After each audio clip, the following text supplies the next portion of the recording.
Hi hello ನಮಸ್ಕಾರ. Shriyar stories ಚಾನಲ್ಗೆ ನಿಮ್ಮೆಲ್ಲರಿಗೂ ಕೂಡ ಸ್ವಾಗತ ಸುಸ್ವಾಗತ. ಶ್ರೀಯಾರ್ ಸ್ಟೋರೀಸ್ ಚಾನಲ್ನ ಎಲ್ಲ ವೀಕ್ಷಕರಿಗೂ ಕೂಡ ಮಕರ ಸಂಕ್ರಾಂತಿ ಹಬ್ಬದ ಹಾರ್ದಿಕ ಶುಭಾಶಯಗಳು. ಸ್ನೇಹಿತರೆ, ಪ್ರತಿ ಹಬ್ಬಕ್ಕೂ ನಾನು ಹೇಳ್ತಾನೆ ಇರ್ತೀನಿ, ಈ ಹಬ್ಬವನ್ನ ನಾವ್ ಯಾಕೆ ಆಚರಿಸ್ತಾ ಇದೀವಿ ಅನ್ನೋದನ್ನ ತಿಳ್ಕೊಂಡು ಆಚರಿಸಿದಾಗ ಆ ಹಬ್ಬ ಇನ್ನಷ್ಟು ಚಂದವಾಗತ್ತೆ ಅಂತ. ಅದೇ ತರ ಇವತ್ತು ಮಕರ ಸಂಕ್ರಾಂತಿ ಅಂತ ಎಲ್ಲರಿಗೂ ಗೊತ್ತು. ಆದ್ರೆ ಯಾಕೆ ಇವತ್ತು ಮಕರ ಸಂಕ್ರಾಂತಿಯನ್ನ ಆಚರಿಸ್ತಾ ಇದೀವಿ, ಇದ್ರ ಹಿಂದೆ ಇರುವಂತಹ ಕತೆ ಏನು, ಅದೆಲ್ಲವನ್ನು ಇವತ್ತಿನ ಈ ಎಪಿಸೋಡಿನಲ್ಲಿ ನನಗೆ ತಿಳಿದಷ್ಟನ್ನ ನಾನ್ ನಿಮ್ ಜೊತೆ ಹಂಚ್ಕೋತಾ ಇದ್ದೀನಿ. ಬನ್ನಿ ಹಾಗಿದ್ರೆ ಹೆಚ್ಚು ತಡ ಮಾಡದೆ ಇವತ್ತಿನ ಎಪಿಸೋಡ್ನ ಶುರು ಮಾಡೋಣ. ಸಾಮಾನ್ಯವಾಗಿ ಪ್ರತಿ ತಿಂಗಳು ಸಂಕ್ರಾಂತಿ ಬರುತ್ತೆ. ಆದ್ರೆ ಈ ಮಕರ ಸಂಕ್ರಾಂತಿಗೆ ಯಾಕಿಷ್ಟು ಪ್ರಾಮುಖ್ಯತೆ? ನೀವೆಲ್ಲರೂ ಉತ್ತರಾಯಣದ ಬಗ್ಗೆ ಕೇಳೇ ಇರ್ತೀರ. ಮಕರ ಸಂಕ್ರಾಂತಿ ಶುರುವಾಗೋದು ಕೂಡ ಉತ್ತರಾಯಣದಿಂದ. ಸೂರ್ಯ ಒಂದು ಕಡೆಯಿಂದ ಮತ್ತೊಂದು ಕಡೆಗೆ ತನ್ನ ಪಥವನ್ನ ಬದಲಾಯಿಸ್ತಾನಂತೆ. ಅದೇ ಸಂದರ್ಭದಲ್ಲಿ ಶುರುವಾಗೋದೇ ಈ ಉತ್ತರಾಯಣ ಹಾಗೂ ದಕ್ಷಿಣಾಯಣ. ಉತ್ತರಾಯಣವನ್ನ ಬಹಳ ಪುಣ್ಯವಾದ ಕಾಲ ಅಂತ ಕರೀತಾರೆ. ಹಿಂದೆ ಮಹಾಭಾರತದಲ್ಲಿ ಕುರುಕ್ಷೇತ್ರ ಯುದ್ಧ ನಡೆದಾಗ ಭೀಷ್ಮಾಚಾರ್ಯರಿಗೆ ಇಡೀ ದೇಹದ ತುಂಬಾ ಬಾಣಗಳ ಸುರಿಮಳೆಯೇ ಸುರಿದಿತ್ತು. ಆದ್ರೆ ಭೀಷ್ಮಾಚಾರ್ಯರಿಗೆ ಒಂದು ವರ ಇರುತ್ತೆ, ಅವರು ಇಚ್ಛೆ ಪಟ್ಟಾಗ ಮಾತ್ರ ಅವರ ಸಾವು ಅಂತ. ಅವರ ಇಡೀ ದೇಹ ಬಾಣಗಳಿಂದ ತುಂಬಿಕೊಂಡಿದ್ದರೂ ಸಹ ಅವರು ಉತ್ತರಾಯಣ ಶುರು ಆಗುವವರೆಗೂ ಸಹ ತಮ್ಮ ಜೀವವನ್ನ ಹಿಡಿದಿಟ್ಕೊಂಡಿದ್ರಂತೆ. ಉತ್ತರಾಯಣ ಶುರುವಾದ ದಿನ ಅಂದ್ರೆ ಮಕರ ಸಂಕ್ರಾಂತಿಯ ದಿನದಂದೇ ಅವರು ತಮ್ಮ ದೇಹ ತ್ಯಾಗ ಮಾಡಿದ್ರಂತೆ. ಹಾಗಾಗಿ ಉತ್ತರಾಯಣವನ್ನ ಜನ ಬಹಳ ಪುಣ್ಯವಾದಂತಹ ಸಮಯ ಅಂತ ನಂಬಿರೋದು. ಕೇವಲ ಮಹಾಭಾರತದಲ್ಲಿ ಮಾತ್ರ ಅಲ್ಲ, ಉತ್ತರಾಯಣ ಕಾಲದಲ್ಲಿ ಶಿವ ಪಾರ್ವತಿ ಮದುವೆ ಆಗಿದ್ರಂತೆ. ಹಾಗೆ ಅನೇಕ ಪುಣ್ಯ ಕೆಲಸಗಳು ಅಥವಾ ಧಾರ್ಮಿಕ ಕೆಲಸಗಳು ಸಾಮಾನ್ಯವಾಗಿ ನಡೆಯೋದೇ ಉತ್ತರಾಯಣ ಕಾಲದಲ್ಲಿ.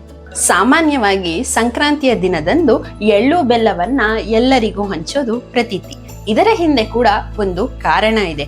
ವೈಜ್ಞಾನಿಕವಾಗಿರುವಂತಹ ಕಾರಣ ಅಂತ ನೋಡಿದ್ರೆ, ಸಂಕ್ರಾಂತಿಯ ಮುನ್ನ ವಿಪರೀತವಾದಂತಹ ಚಳಿ ಇರುತ್ತೆ, ದೇಹದಲ್ಲಿ ವಾತದ ಸಮಸ್ಯೆ ಜಾಸ್ತಿ ಆಗಿರುತ್ತೆ. ಅದನ್ನ ಕಮ್ಮಿ ಮಾಡಬೇಕು ಅನ್ನೋ ಕಾರಣಕ್ಕೋಸ್ಕರ ಎಳ್ಳು ಬೆಲ್ಲವನ್ನ ತಿನ್ಬೇಕಂತೆ.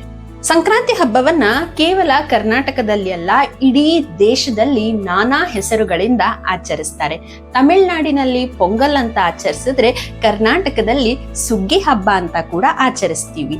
ಸಾಮಾನ್ಯವಾಗಿ ಇದು ಸುಗ್ಗಿಯ ಕಾಲ. ರೈತರು ತಾವು ಬೆಳೆದಂತಹ ಬೆಳೆ ಎಲ್ಲವನ್ನು ಕಟಾವು ಮಾಡುವಂತಹ ಸಮಯ.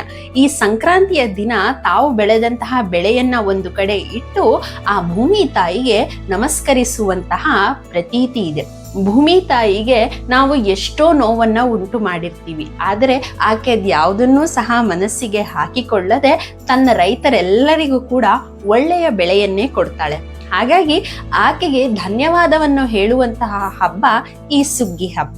ಹಾಗೆ ಜಾನುವಾರು ಸಾಕಿರುವಂತಹ ಮನೆಗಳಲ್ಲಿ ಇವತ್ತು ಕೆಂಡ ಹಾಯುವಂತ ಒಂದು ಪ್ರತೀತಿಯನ್ನು ಕೂಡ ನಡೆಸ್ತಾರೆ. ತಮ್ಮ ಮನೆಯಲ್ಲಿರುವಂತಹ ಎತ್ತುಗಳಿಗೆ ಕೆಂಡವನ್ನ ಹಾಯಿಸೋದು, ಇದು ಸಹ ಆ ಜಾನುವಾರಿಗೆ ತಮ್ಮ ಧನ್ಯತಾ ಭಾವವನ್ನು ತೋರಿಸುವ ಒಂದು ವಿಧಾನ. ಅನೇಕ ಕಡೆ ಸಂಕ್ರಾಂತಿ ಹಬ್ಬಕ್ಕೆ ತನ್ನದೇ ಆದಂತಹ ವೈಶಿಷ್ಟ್ಯತೆ ಇದೆ.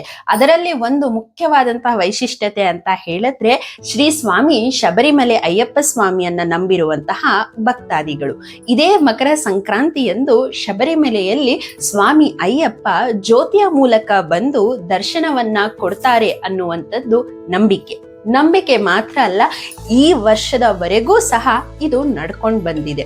ಹಿಂದೆ ಮಣಿಕಂಠ ಮಹಿಷಿ ಅನ್ನುವಂತಹ ರಾಕ್ಷಸಿಯನ್ನ ಸಂಹಾರ ಮಾಡಿ ಆತನ ತಾಯಿಗೆ ಹುಲಿಯ ಹಾಲು ಬೇಕು ಅಂತ ಹೇಳಿದ ಕಾರಣ ಹುಲಿಯನ್ನೇ ಏರಿ ತಂದೆ ತಾಯಿಯ ಮುಂದೆ ದರ್ಶನವನ್ನ ನೀಡ್ತಾನೆ. ತಾನು ಬಂದಂತಹ ಕಾರ್ಯ ಮುಗಿದಿದೆ, ಹೊರಡ್ತೀನಿ ಅಂತ ಹೇಳ್ತಾನೆ. ಆಗ ಆತನ ಸಾಕಿದ ತಂದೆ ತಾಯಿ ಕೈ ಮುಗಿದು ಅವನನ್ನ ಬೇಡ್ಕೋತಾರೆ, ನಮ್ಮ ಬಳಿಯೇ ಉಳ್ಕೋ ಅಂತ. ತಂದೆ ತಾಯಿಗೂ ನೋವು ಮಾಡೋದಕ್ಕೆ ಮಣಿಕಂಠನಿಗೆ ಇಷ್ಟ ಇರೋದಿಲ್ಲ, ಆದರೆ ಆತ ಬಂದಂತಹ ಕಾರ್ಯ ಮುಗಿದಿರುತ್ತೆ. ಅದಕ್ಕೆ ಮಣಿಕಂಠ ಅವನ ತಂದೆ ತಾಯಿಗೆ ಒಂದು ಮಾತನ್ನ ಕೊಡ್ತಾನೆ, ನಾನು ಈಗ ಒಂದು ಬಾಣವನ್ನ ಬಿಡ್ತೇನೆ, ಆ ಬಾಣ ಎಲ್ಲಿ ಹೋಗಿ ನಿಲ್ತದೋ ನೀವು ಅಲ್ಲಿ ನನಗೊಂದು ಗುಡಿಯನ್ನ ಕಟ್ಟಿ, ನಾನು ಪ್ರತಿ ವರ್ಷ ಮಕರ ಸಂಕ್ರಮಣದಂದು ಗರುಡನ ರೂಪದಲ್ಲಿ ಬಂದು 3 ಬಾರಿ ಜ್ಯೋತಿಯ ರೀತಿ ಬೆಳಗಿ ನಿಮ್ಮೆಲ್ಲರಿಗೂ ಕೂಡ ನನ್ನ ದರ್ಶನವನ್ನ ಕೊಡ್ತೇನೆ ಅಂತ. ಆ ದಿನದಿಂದ ಇಂದಿನವರೆಗೂ ಕೂಡ ಮಕರ ಸಂಕ್ರಮಣದಂದು ಶಬರಿಮಲೆಯಲ್ಲಿ ವಿಶೇಷವಾದ ಪೂಜೆಯ ಜೊತೆಗೆ ಸ್ವಾಮಿ ಜ್ಯೋತಿಯ ಮೂಲಕದಲ್ಲಿ ಬಂದು ಜನರಿಗೆ ದರ್ಶನವನ್ನ ಕೊಡ್ತಾ ಇದ್ದಾರೆ. ಮನುಷ್ಯರಿಗೆ ಒಂದು ದಿನಕ್ಕಿರೋದು 24 ಗಂಟೆ. ಆ 24 ಗಂಟೆಯಲ್ಲಿ ನಾವು ಹಗಲನ್ನು ನೋಡ್ತೀವಿ, ರಾತ್ರಿಯನ್ನು ನೋಡ್ತೀವಿ. ಅದೇ ರೀತಿ ದೇವತೆಗಳಿಗೆ ಇರೋದು 6 ತಿಂಗಳು ಹಗಲು, 6 ತಿಂಗಳು ರಾತ್ರಿಯಂತೆ. ಈ ಉತ್ತರಾಯಣದಿಂದ ಅವರಿಗೆ ಹಗಲಿನ ಸಮಯ ಶುರುವಾಗುತ್ತಂತೆ. ಹಾಗೆ ಹಿಂದೆ ಎಲ್ಲಾ ಪುಣ್ಯ ಕಾರ್ಯಗಳು ಕೂಡ ಇದೇ ಉತ್ತರಾಯಣದಿಂದ ಶುರುವಾಗ್ತಿತ್ತಂತೆ. ಸ್ನೇಹಿತರೆ, ಇದೆಲ್ಲ ಧಾರ್ಮಿಕವಾದಂತಹ ವಿಷಯಗಳು. ಹಾಗೆ ವೈಜ್ಞಾನಿಕವಾಗಿಯೂ ಸಹ ಈ ಮಕರ ಸಂಕ್ರಾಂತಿಗೆ ಬಹಳ ವಿಶೇಷವಾದಂತಹ ಪ್ರಾಮುಖ್ಯತೆ ಇದೆ. ಟ್ರಾಪಿಕ್ ಆಫ್ ಕ್ಯಾನ್ಸರ್ ಕಡೆಯಿಂದ ಟ್ರಾಪಿಕ್ ಆಫ್ ಕ್ಯಾಪ್ರಿಕಾನಿನ ಕಡೆಗೆ ಸೂರ್ಯನ ಕಿರಣಗಳು ಬೀಳೋದಕ್ಕೆ ಶುರುವಾಗುತ್ತೆ. ಹಾಗಾಗಿ ಟ್ರಾಪಿಕ್ ಆಫ್ ಕ್ಯಾಪ್ರಿಕಾನ್ ಅಂದ್ರೆ ಮಕರ ಸಂಕ್ರಮಣದ ವೃತ್ತ. ಸ್ನೇಹಿತರೆ, ಇದಾಗಿತ್ತು ಇವತ್ತಿನ ಸಂಕ್ರಾಂತಿಯ ಸ್ಪೆಷಲ್ ಎಪಿಸೋಡ್. ಸಂಕ್ರಾಂತಿಗೆ ಸಂಬಂಧಪಟ್ಟಂತಹ ಒಂದಷ್ಟು ಮಾಹಿತಿಗಳನ್ನ ನಿಮ್ಮ ಜೊತೆ ಹಂಚಿಕೊಂಡಿದ್ದೀನಿ.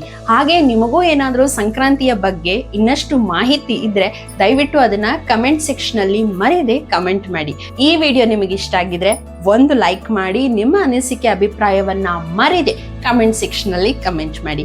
ಹಾಗೆ ಇದನ್ನ ಇನ್ನಷ್ಟು ಜನರ ಜೊತೆ ಹಂಚ್ಕೋಬೇಕು ಅಂತ ನಿಮ್ಗನ್ಸಿದ್ರೆ ದಯವಿಟ್ಟು ಈ ವಿಡಿಯೋವನ್ನ ಶೇರ್ ಮಾಡಿ. ನಾನು ನಿಮ್ಮನ್ನ ಮತ್ತೆ ಭೇಟಿ ಮಾಡ್ತೀನಿ ಮುಂದಿನ ಎಪಿಸೋಡಿನಲ್ಲಿ ಮತ್ತೊಂದು ಇಂಟ್ರೆಸ್ಟಿಂಗ್ ಕತೆ ಜೊತೆಗೆ. ಅಲ್ಲಿವರೆಗೂ ನಮಸ್ಕಾರ. ಹಾಗೆ ನಿಮ್ಮೆಲ್ಲರಿಗೂ ಕೂಡ ಮಕರ ಸಂಕ್ರಾಂತಿ ಹಬ್ಬದ ಹಾರ್ದಿಕ ಶುಭಾಶಯಗಳು.